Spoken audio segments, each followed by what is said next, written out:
Run through just goal setting 101, just making sure that we understand kind of the why, the what, and the how behind goal setting. Okay, so the main thing that I need you to understand is that short-term goals lead to long-term success. So that's Bob Bowman.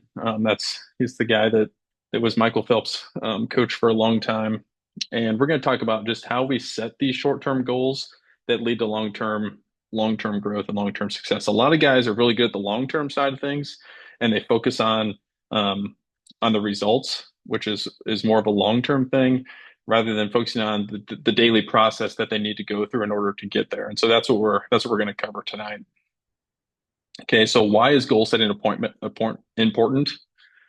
Three main things. So first of all, it just helps us think about what you want to achieve. Okay, we all have things that we want to achieve in life, whether it's baseball, school, um, even after baseball and school. But it helps just like direct our focus on where we're going and what we want to accomplish. Okay, so it helps us think about what we want to achieve. It directs our attention towards that achievement, and then it forces us to think about the actions we need to take in order to get there. Okay, I'm going to try and get this out of the way. There we go.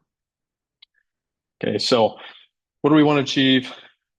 Directs us towards that, it gets our attention on it, and then forces us to think about what behavior or actions we need in order to actually get there, which is where the rubber meets the road, right? That's what we're gonna take care of tonight.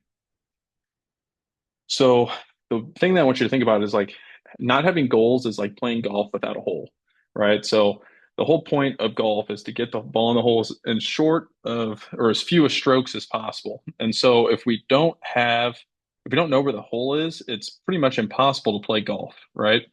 And so, if you're me and you're just out there, spraying balls all over the place, big slice, nasty hook, right? You're probably like constantly redirecting yourself, but you're always orienting yourself back to the hole. So even if you slice something big time, you're still trying to redirect yourself back to where you're trying to go. And that's going to happen in life, right? You're going to take a step towards something, you're going to take some sort of action and you might veer yourself off course just a little bit, but if you have that goal and you know where you want to go, it's always like your compass that's going to get you back on track. And so um, you have to have something that's directing your attention and some place that you're trying to get to. And so that's why the goal setting process is so important for all of us. Okay, so I just want you to read through that real quick.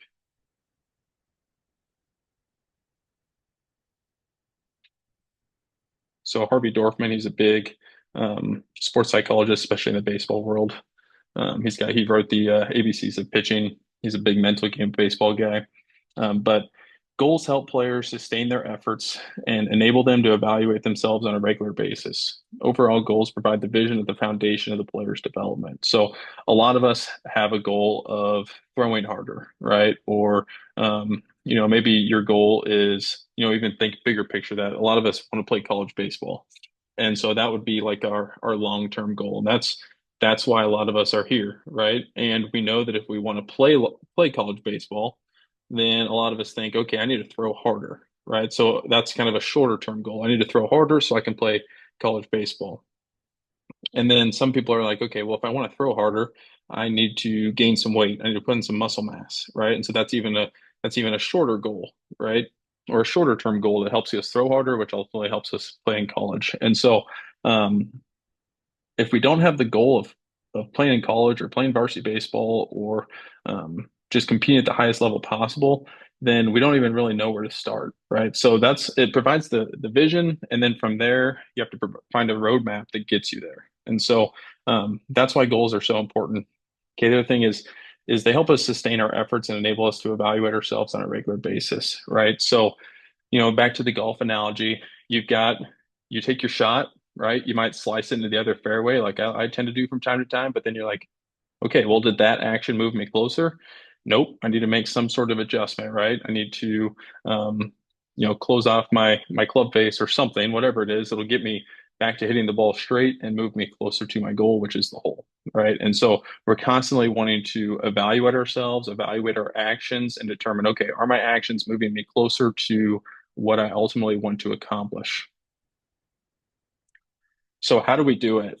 Okay, and there's lots of bullet points here. I'm going to run through them quickly, but this first one is probably the most important. Okay, process over product. So, um, if we go back to the I want to play in college analogy, right? A lot of us want to play college baseball. So then, if we want to play in college, we got to throw harder, and then we need to break it down even further. Well, how do I throw harder? And part of that is my job, right? But maybe it's I need to put on 20 pounds, right? I'm 20 pounds under my body weight goal. Okay. And we talked about body weight goals of being at least 2.5 times our height in inches, right? So, maybe I need to put on 20 pounds. And so then we need to think, okay, well, putting on 20 pounds is still kind of a product, right? So what actions do I need to take to put on 20 pounds? Well, we have 20 weeks until the season starts. So I need to put on 1 pound a week. And so, can we break that down even further? Well, to put on 1 pound a week, I'm going to have to eat 4,000 calories a day, right? And so, we want to focus on the 4,000 calories a day. We don't want to focus on necessarily college baseball, right? Because what do I need to do right now? I need to eat 4,000 calories a day.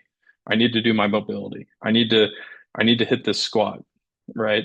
Because those daily actions, the things that you're doing on the day-to-day basis, will ultimately result in what we want to accomplish. And so this first one, focusing on the process, is so, so important. Okay. Number two, no excuses for underachieving. So my big thing is you can either change your actions or you can change your goals. So we might have the goal of just playing varsity baseball. Maybe we just want to make our team this year, right? And so, if you know what you need to do in order to play varsity baseball, which is probably be pitching in the low 80s, right? Um, then and you're not willing to take those steps, maybe it's the 4,000 calories, whatever it might be. If you're not willing to take those process steps, then you need to change your goals, right? Because you're not gonna hit them. And so the no excuses for underachieving is, you can come up with any excuse in the book, but you can also just change your goals. If you don't want to do it, you don't want to do it, that's fine. And so, like I said, you can either change where you want to go, or you can change your behavior, change your process. Number three, write them down, go public with them, and that's something I'm gonna have you guys do tonight. So whatever your goals are, I think it's important that you tell people about it. One of the big things for me, and what you'll get from me, is just holding you accountable to your plan. And so the more people that you tell, the more it's going to come back to, hey, did you actually accomplish it? Did you actually do it? Right. So I don't necessarily talking about myself, but when I was 26, I wanted to run a full marathon, okay, 26 miles on my 26th birthday. And so the first thing I did was tell people about it, because what they were going to do was, when my birthday rolled around, they were like, hey, did you run that marathon? Right. And so that that forced me to actually put in the miles so that way I could go do it. And so there's nothing wrong with telling people what your goals are, because they'll hold you accountable to it. Keep your goals positive. That's that's mostly like focusing on what you want to accomplish, not what you want to avoid, right? So, an easy example of that be like, I would like to, it's a little easier to talk about this like in game, but maybe my goal is to throw more strikes. It'd be like throw more strikes versus walk less people, right? Focusing on the walks is because more of a negative goal. Focusing on attacking the zone is more of a positive goal. So we want to make sure that we keep things positive, keep your goals alive. That kind of goes back to number two, where you can either change your goals or change your process or change your habits. This one, reward yourself for reaching them. Okay, so come up with some sort of reward that you can give yourself that kind of helps you stay focused on what you want to achieve. So, like for example, when I ran my marathon, I had two pizzas waiting for me at the end, right? Because I knew it was like, okay, I really want that pizza. It was a reward for putting in the work. Um, my wife, she's a certified yoga instructor. Her reward for getting her yoga certification was she was going to buy herself like a Viore outfit, right? And so there were some days when she really didn't want to go to yoga teacher training, but she's like, "Ooh, I really want that Viore," right? And that kept her on track. So there's nothing wrong with rewarding yourself. This one, your goals must mean something to you and have vision and integrity. This is a really, really like underrated version or part of goal setting. So I get a lot of kids that will say like they want to, um, maybe they want to play college baseball, or maybe they want to play high school baseball, or whatever it might be. Um, but it has to be your thing. So it can't be mom or dad's goal. It can't be your friend's goal. It can't be your uncle's goal. It has to be yours, right? If you don't like love playing baseball, college baseball is not for you. Or it's just too hard, right? It's too many demands. And so, there's a lot of people that want to play baseball because someone else wants them to play baseball. And there's nothing wrong with, not wanting to play college baseball or not even like wanting to do any of this, right? If it has to come from you and it has to be something that you want to do deep down in your heart. And if it's not something that you want to do deep down in your heart, it's going to be a pretty miserable experience. And so it's just really important that what you want to accomplish has to be your thing, right? That's what vision integrity is. It has to be your vision. It has to be something that you want to do. And if it's something that you want to do, you'll find a way. But it has to come from you and your heart. And then the last one, um, mental plus physical has to be 100 plus 20. So basically, what this means is if you want to accomplish something, and this is kind of like team oriented, but if you want to accomplish something, you have to give 100% plus 20% more, right? So all you guys are from different schools and you're all probably doing the same thing. You all probably have open fields. You all have team lifting. You're all doing like, team bullpens, right? And so the stuff that you guys are doing isn't really much different. And so if you want to separate yourselves from, your peers, you have to do what they're not willing to do, which is this 20% extra. So you have to give everything that you've got plus more, right? If you really want to go on and achieve something. Okay. I think the stats like 7% of players play college baseball, right? So your work ethic has to be better than 93% of everyone else that's playing high school baseball, if that's what you want to accomplish, right? Even just making your varsity squad, right? You might have 40 guys try out and only 22 are going to make it in the spring, right? So your work ethic better be, your talent, really, your skill has to be better than half the guys trying out just to make the squad. So just keep that in mind that it's not something that you can just kind of coast towards, right? If you really want to go after it, you got to give everything you got plus more. Okay, so here is really how we focus on that first one, process versus product. So you have your ultimate goals. Okay, these are your dreams and your long-term goals. So almost every single person that fills out that goal setting sheet or the Google form or the beginner form is like, hey, I want to play college baseball. I want to play professional baseball. I want to play as long as I can. Okay, that's this. Now, I'll tell you, you don't really have a ton of control over that, right? Right now, like a bunch of guys in the class of 2025 just lost their D1 scholarships due to scholarship limits, right? Um, so those were guys that were like, yeah, I'm going to Nebraska, or I'm going here, or I'm going there, and they just lost it. And so there's crazy things can happen, injuries, just there's so many things that are out of our control that we can't necessarily guarantee it. It doesn't mean that we don't want to have goals like that. That's absolutely not the truth. But just understand, like a lot of these things are largely out of your control, right? Whether you play in college, whether you make your high school team, there's just some things that you can't always foresee happening. And so that's why we want to focus down here. Okay, so product goals are like our yearly or seasonal goals. So, this is more of like, how do I want my career to end up? Number two is, okay, what do I need to do this year in order to accomplish it? So maybe I'm a freshman and I want to play varsity baseball someday, right? So first and foremost, I better make at least the freshman team. Okay, so maybe I need to be throwing at least 70 miles an hour by the spring so I can make the freshman squad, right? Um, maybe I'm a sophomore and I want to play in college. I'm like, okay, well, I probably need to get myself up to about 80 miles an hour so that way I can make the squad. Because if you're on the team one year, it's a lot easier to make it down the road, right? So this is like, what do I want to accomplish this year so that way I can actually get to here? Okay. These are things that we can think about before and after competition. Okay. You don't really want to think about them during competition.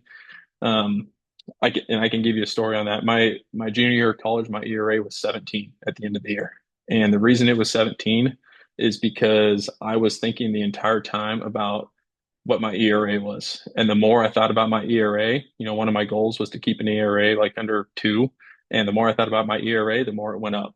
And so it ended up just being like the worst, horrible, it was just a horrible, horrible year. And luckily, I figured it out in the summer, and I had a really good senior year. But because I was so focused on, these things that I can't control, you can't control your ERA.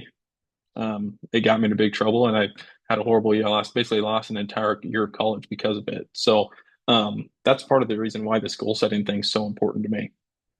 Okay, I should have been focused on this, the process goals. Okay, this is where the rubber meets the road. Okay, you hear like Nick Saban talking about the process. You hear about Matt Rule talking about the process. Okay, there's a reason these guys are great coaches because this is what they're focused on. They don't care about this. They use it to know what their behaviors need to be, but this is the stuff that they can control, right? So the process goals are your short-term daily or behavioral goals you need to achieve your product goals. Okay, these are the things we need to think about on a daily basis during competition. Right now we're not competing or anything, but these are the things that we need to focus on, right? So for all of you guys, it's your to-do list, right? It's when you log into your app, hey, I need to knock out my mobility. I need to hit on my throws. I need to do these drills. I need to do this lift. Um, I need to make sure I'm getting my protein in. Okay, these are the things that really will lead to this. Okay, and then when you get to the season, instead of thinking about ERA, I probably should have been thinking about throwing a first pitch strike. Right, I probably should have been thinking about um, like, hey, let's get to two strikes and three pitches. Because if I did that and I did that over and over and over again, the ERA would have taken care of itself. Right, if you're focused on hitting 4,000 calories every day, your weight will go up, your weight and strength goes up, the velo will take care of itself. Right. So these are the things that are so important, and I can't reiterate that enough, right? Focusing on this and not so much on this. Okay, we use this, we reflect on it. This is our golf shot. This is the hole, right? When we're playing golf, but this is how we're getting there. And we're trying to get there as a few shots as possible, right? And we just constantly are redirecting ourselves, redirecting and making adjustments to this, knowing that it's going to move us closer to this. Okay. So um here's what I need you guys to do. Okay, so I'm got to take out a sheet of paper, something. Um, I want you to just think about what are your ultimate goals, your product goals. So where do you want to be by spring of 2025? What do you want to accomplish this season? And then last thing is your process goals. Okay, what are the things that you need to do on a daily basis? And a lot of you guys know this, right? We've talked about it. We've met over Zoom. We've talked during bullpens. Okay, we know what this is. It's just we need to stay committed to it. And then just write them down. Okay, so what's your ultimate goal, and then what's your process goals in order to get there, and then post them somewhere. Put them where you can see them. Put them where even like where your parents can see them. Okay, put them on your bathroom mirror. Put them on your dashboard in your car, right? Just so you can see them every day and know, okay, this is what I need to do to move myself closer to where I want to go, right? And if you find like you're stalling out and you keep shanking it into the other fairway, then maybe we need to talk about, hey, look, what can we change in our process to move closer to them? And maybe for some of us, like, hey, I just need to be a little bit more patient and trust, that I'm going to get there, right? But this is what the goal setting process should look like, right? What do I need to focus on today?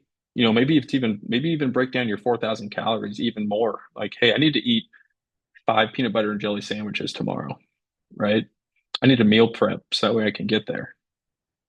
Okay, so how specific can you be with your process in order to inch yourself closer every day, day after day, stacking days until you get to these ultimate goals? Okay, that's the main thing that I need you guys to understand as we reflect and as we go through like this second half of the season, off season, right? Because we got November, December, January, February. It's 4 months. It's going to go super fast. Some of you guys are shut down, right? Some of you guys aren't even you're not throwing for these next 3 or 4 weeks because you're just coming off a fall ball, right? So by the time you pick up a baseball again, it'll be almost December, and then it's 6 week ramp up, and then you got like 8 weeks and the season starts, right? So it's going to go fast, fellas. It's going to go really fast. And so my challenge for you is focusing on those little baby steps that you can take every single day in order to move closer to where you want to go.